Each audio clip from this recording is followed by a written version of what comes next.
Hello everyone, I hope you all are very fine. आशा करता हूं कि आप सभी बहुत अच्छे होंगे और आप सभी लोगों का बहुत बहुत स्वागत है। दोस्तों, आज के इस वीडियो में जिस टॉपिक को हम कवर करने जा रहे हैं उसका नाम है फिगर ऑफ स्पीच। और बहुत ही इंपॉर्टेंट टॉपिक है, बहुत ही महत्वपूर्ण है। आपके बोर्ड एग्जाम्स में इससे क्वेश्चन आते हैं और इसके अलावा इसके आगे जब आप हायर स्टडीज करने जाओगे, वहां जब भी आप कंपटीशन की तैयारी करोगे या जो लोग भी कंपटीशन में होंगे उन्हें पता होगा कि फिगर ऑफ स्पीच से क्वेश्चन आते हैं। तो कुल मिला जुला के एक बढ़िया टॉपिक है, एक अच्छा टॉपिक है। पूरे वीडियो को आखिरी तक देखिए और वीडियो के आखिरी तक आपको फिगर ऑफ स्पीच समझ में आ जाएगा, बहुत बढ़िया से समझ में आ जाएगा। और ये कुछ इंपॉर्टेंट फिगर ऑफ स्पीच हैं जो मैंने लिख रखे हैं। इसके अलावा और भी होते हैं, बट ये कुछ इंपॉर्टेंट है जो घूम घूम के पूछे जाते हैं, ठीक है। और ये कुछ एग्जाम्पल्स हैं, इसके थ्रू आप पूरा फिगर ऑफ स्पीच इस वीडियो के आखिरी तक अच्छे से समझ लोगे, ठीक है। अब बात आती है कि सर फिगर ऑफ स्पीच होता क्या है। तो देखो, हिंदी में जैसे आपने अलंकार पढ़ा होगा, ठीक है, यमक अलंकार, श्लेषालंकार, है ना, बहुत सारे अलंकार आपने पढ़े होंगे।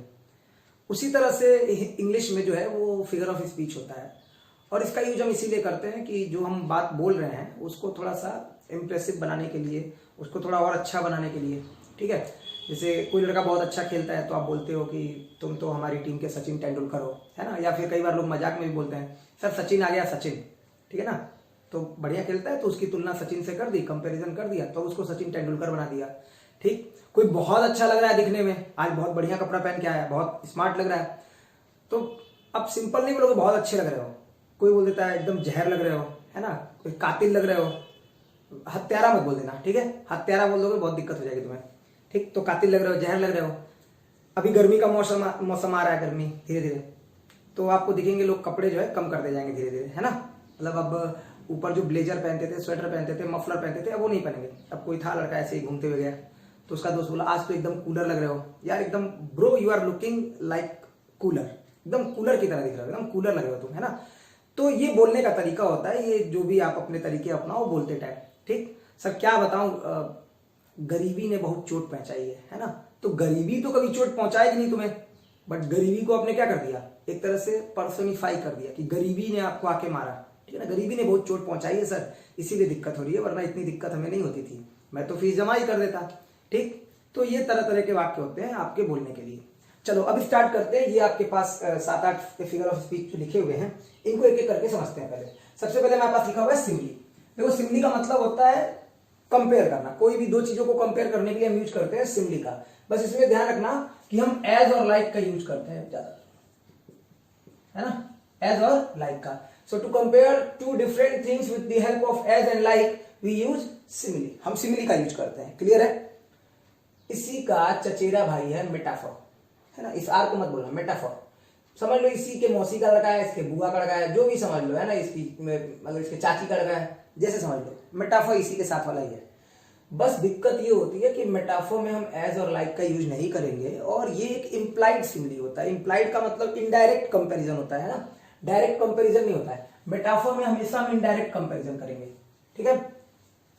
अगर हम एज और लाइक लगा देंगे तो वो सिमिली बन जाएगा, और जैसे ही और एज लाइक हटा देंगे, कंपैरिजन तो करेंगे बट वो इनडायरेक्ट होगा, तो that is called metaphor. Person से बना हुआ है पर्सोनिफिकेशन। पर्सोनिफिकेशन का मतलब होता है किसी चीज को पर्सोनिफाई करना, है ना, उसमें जान डाल देना, उस चीज में जीवन ला देना, है ना।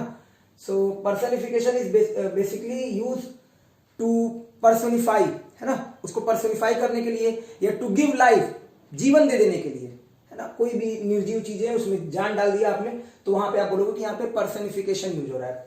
फिर आपके पास है अपस्ट्रोफी। अपस्ट्रोफी का यूज कहां करते हो, जब भी आप किसी निर्जीव चीजों को, डेड चीजों को, एब्स्ट्रैक्ट चीजों को एड्रेस करते हो तो वहां पे आप अपस्ट्रोफी यूज करते हो।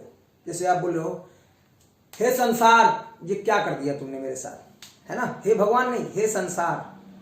तो अब संसार को तो आप कभी एड्रेस नहीं कर सकते ना, बट तुमने किया, तो दैट इज कॉल्ड अपस्ट्रोफी। और वहां पे एक साइन भी बना होगा, ठीक।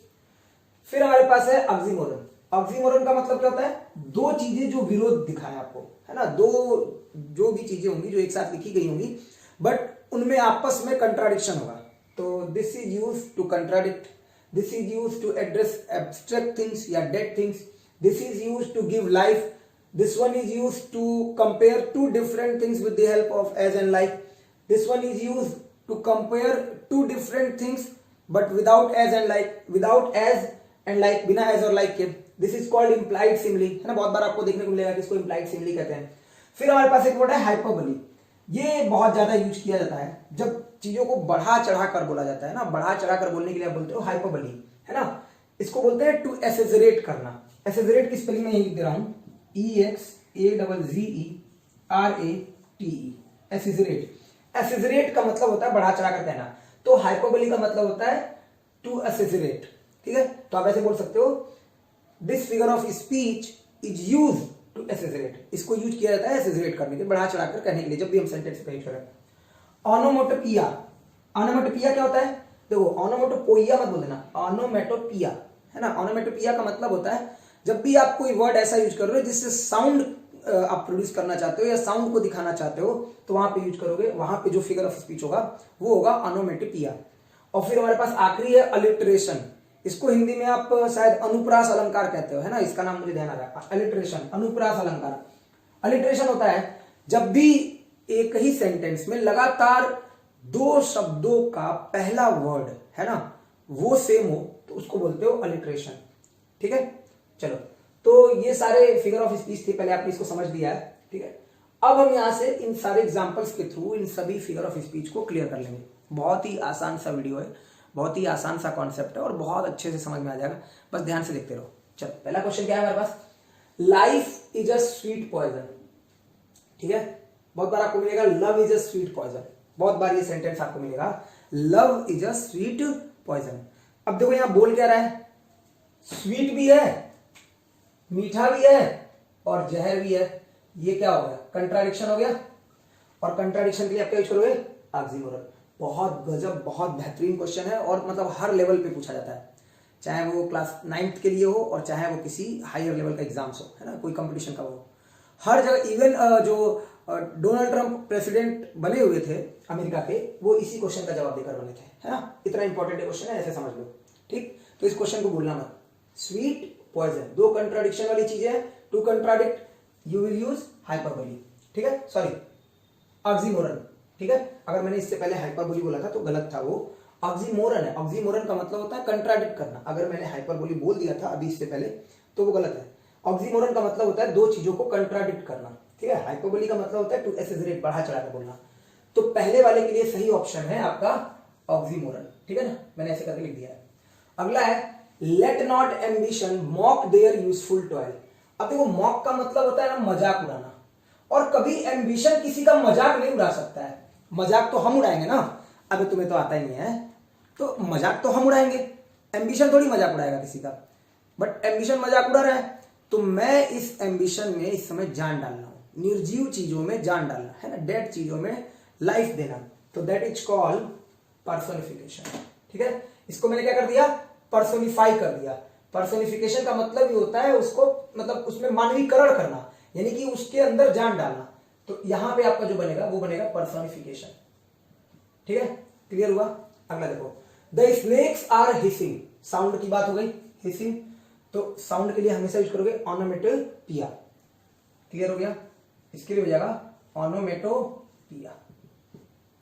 अगला देखो, opportunity knocks at the door but once, मौका दरवाजा खटखटाती है लेकिन केवल एक बार। ध्यान रखना दोस्तों, मौका सिर्फ एक बार मिलेगा, फिर दोबारा नहीं। तो अपॉर्चुनिटी तो कभी आके आएगी, हेलो हाँ खोलो दरवाजा मैं आया हूं, ऐसा तो कुछ होगा नहीं, है ना। कौन बजा रहा है घंटी, अपॉर्चुनिटी, कौन, अपॉर्चुनिटी, ऐसा तो कभी होगा नहीं। अपॉर्चुनिटी तो कभी आपके डोर पे आके नॉक करेगा नहीं। बट मैंने क्या किया, अपॉर्चुनिटी को पर्सोनिफाई किया, उसमें जान डाल दिया, तो फिर से पर्सोनिफिकेशन,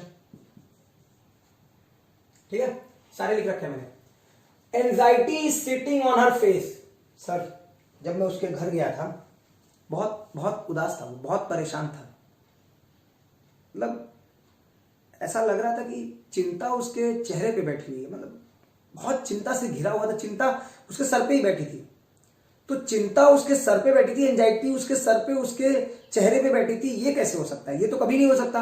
वो बहुत परेशान था, बहुत चिंतित था, ही वॉज वेरी एंसियस, ये हो सकता है। But anxiety is sitting on her face, उसके चेहरे पे बैठी हुई है, तो इसका मतलब इसको मैंने एंजाइटी को क्या किया, फिर से एक बार पर्सोनिफाई किया, तो अगेन इसमें भी यही हो जाएगा पर्सोनिफिकेशन, ठीक है ना। एंजाइटी में मैंने जान डाल दिया, क्योंकि एंजाइटी तो कभी बैठेगी नहीं, बट मैंने जान डाल दिया, personification. Kalidas is the Shakespeare of India. देखो Shakespeare is from different region and Kalidas from India.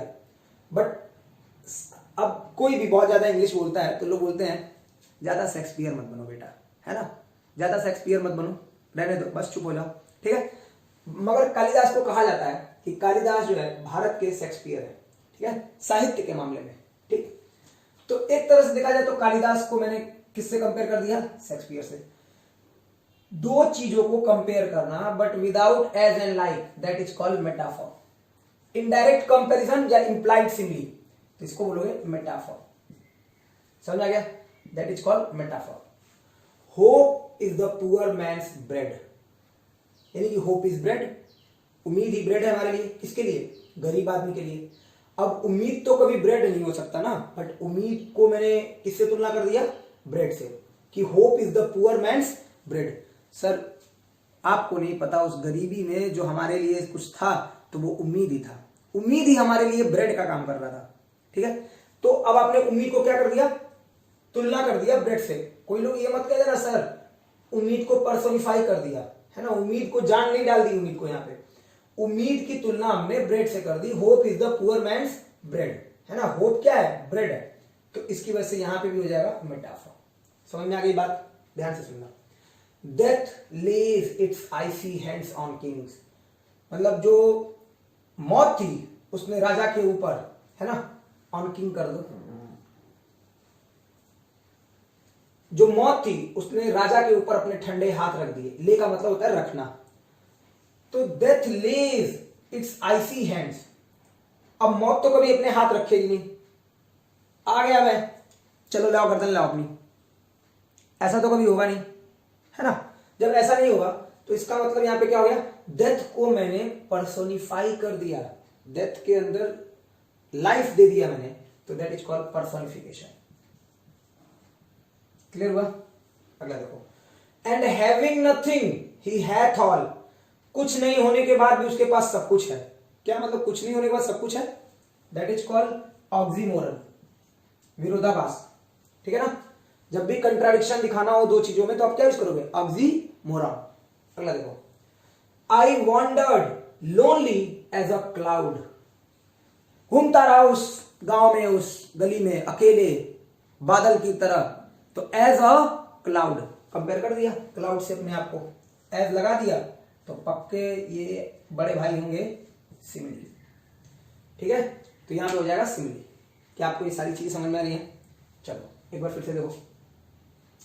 कोई लड़की थी, एक नंबर से उसका रिजल्ट रह गया, है ना, रिजल्ट नहीं रह गया, वो बहुत रो रही थी, बहुत ज्यादा।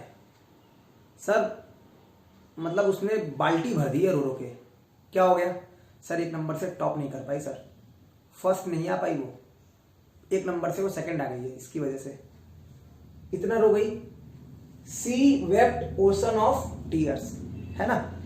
यहां बेचारे जो लड़के हैं वो बस पास हो जाए, केवल 34 से 35 पा जाए तो उनकी तो लाइफ बन जाती है। और वो बेचारी इसलिए रोई क्योंकि एक नंबर से, केवल एक नंबर से वो फर्स्ट की बजाय सेकंड आ गई थी, ठीक है ना, वो टॉप नहीं कर पाई थी। सी वेप्ट ओशन ऑफ टीयर्स। अब वो रोई तो बट कितना? बहुत ज्यादा, है ना, बहुत ज्यादा। अब ये देखो बढ़ा चढ़ा के बोल दिया, सागर थोड़ी भर जाएगा रोने से।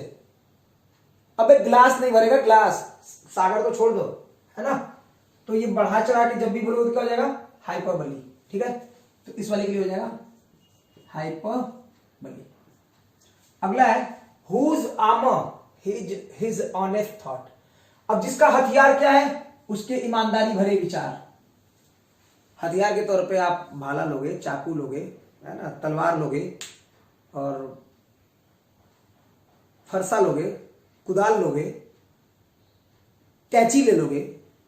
ईमानदारी तुम्हारा हथियार कैसे बन सकता है? बट मैंने यहां पे तुलना कर दिया ईमानदारी को किसके साथ? हथियार से। जो वो बड़ा भाई सिमली है उसका छोटा भाई मेटाफर है, वो यहां पे आ जाएगा मेटाफर। बन गया? अगला देखो। ओ वर्ल्ड, ओ लाइफ, ओ टाइम। न वर्ल्ड जीवन है, न लाइफ जीवन है, न टाइम जीवन है, बट सबको मैंने एड्रेस किया। ये सभी अब्स्ट्रैक्ट चीजें हैं, है ना, ये सभी क्या है? अब्स्ट्रैक्ट चीजें हैं। और कभी भी to address abstract things that is called, कहां गया, अपस्ट्रफी। ठीक है, तो यहां पे हो जाएगा और यहां पे साइन भी बना हुआ है अपस्ट्रफी, बताया था। चलो, truth sits upon the lips of dying man. मरने वाले जो व्यक्ति होते हैं उनके लिप्स पे जो है ना सच निकलता है, उनके जो लिप्स होते हैं वहां पे केवल सरस्वती वास करती है, वो सही बोलते हैं, ऐसा लोग बोलते हैं। इसका आप कमेंट बॉक्स में लिख कर बताओ। अभी इससे पहले एक ऐसा हम लोगों ने किया था, है ना, anxiety sitting on her face, तो इस हिसाब से इसको आप कमेंट बॉक्स में बताओ। चलो, एक क्वेश्चन आपके लिए कमेंट बॉक्स में हो गया। This is an open secret, ये भी बहुत बढ़िया क्वेश्चन है, ओपन भी है सीक्रेट भी है। कमेंट बॉक्स में लिख के बताओ सर, ओपन भी है और सीक्रेट भी है, ये कौन सा सीक्रेट है भाई, है ना, तो बताओ कमेंट बॉक्स में। ये दो क्वेश्चन आप कमेंट बॉक्स में बता दो। In the afternoon yellow September sunlight, अभी देखो मैंने कहा था दो लगातार वर्ड में अगर पहले अक्षर मिलने लगे तो दैट इज कॉल्ड अलिटरेशन, अनुप्रास अलंकार। सितंबर सनलाइट, क्लियर हो गया। सी सेल्स बाय द सी शोर, एक बार फिर से अलिटरेशन आपको देखने को मिल रहा है। सी सेल्स बेचती है, यहां पे सी सेल्स ये क्रिएचर होते हैं, बाय द सी शोर नदी के किनारे, alliteration. It droppeth as the gentle rain from the heaven, तो एज लगा दिया, लाइक और एज यूज कर दिया तो क्या बन जाएगा, सिमिली। क्लियर है, तो आई होप कि आपको समझ में आ रहा होगा। अगर आप एक स्क्रीनशॉट लेना चाहो तो इसका स्क्रीनशॉट ले सकते हो। चलो, तो अगर आपको फिगर ऑफ स्पीच समझ में आ गया है, अगर आपको लग रहा है कि फिगर ऑफ स्पीच आपको क्लियर है, तो आप एक बार कमेंट बॉक्स में बता सकते हो। अगर आपको इसके अलावा कुछ जानना है तो भी आप कमेंट बॉक्स में बता सकते हो। आज के लिए इतना ही है, फिर किसी नेक्स्ट सेशन में फिर किसी टॉपिक के साथ, किसी अच्छी चीज के साथ हम आपसे मिलेंगे। तब तक के लिए अपना ध्यान रखिएगा। आप सभी लोगों को बहुत बहुत धन्यवाद। और अगर वीडियो अच्छा लगे, लगता हो कि वीडियो हेल्पफुल है, तो कोई अगर आपके आसपास हो, कोई आपका साथी हो जो फिगर ऑफ स्पीच देखना चाहता हो या उसके काम की चीज हो, तो उस तक शेयर कर देना। ठीक है, थैंक यू।